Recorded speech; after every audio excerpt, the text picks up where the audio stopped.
এই কনকনে শীতে দুধ পুলি হবে না?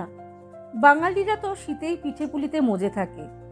তাই গোবিন্দভোগ চাল ভিজিয়ে দিলাম, জল ঝরিয়ে নিয়ে মিক্সিং গ্রাইন্ডারে চালের গুঁড়ো করে নিলাম। চেলে নিয়ে মিহি চালের গুঁড়ো দিয়ে আজ বানাবো পুলি। বাজারে চালের গুঁড়ো অনায়াসেই পাওয়া যায়, কিন্তু বাড়িতে যদি গোবিন্দভোগ চাল ভিজিয়ে গুঁড়ো করে নেওয়া যায় তাহলে পিঠের স্বাদ অন্যরকমই হয়।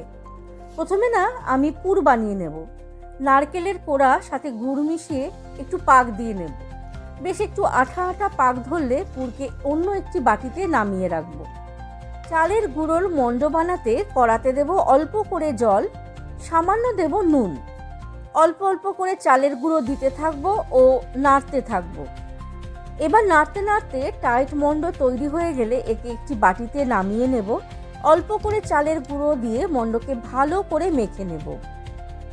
মণ্ড থেকে ছোট ছোট করে লেচির মতন করে কেটে নেব। চালের গুঁড়োর সাহায্যে লেচিকে একটি বাটির আকার দিতে থাকব। আর বাটির আকার এমন হতে হবে, এই মাঝখানটা সমানভাবে বাটির আকার দিলেও ধারটা কিন্তু একটু মোটা রাখতে হবে।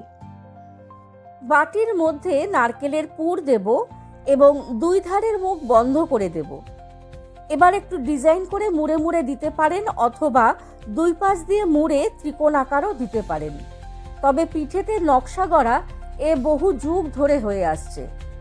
পুলির এই বাটি গড়া থেকে নকশা গড়া অবধি পুরো প্রসেসটাই কিন্তু চালের গুঁড়োতে বারে বারে আঙুলকে ড্রাই করে নিতে হবে। আমিও একটু চেষ্টাই করে নিলাম পুলিতে একটু ডিজাইন করে নিতে।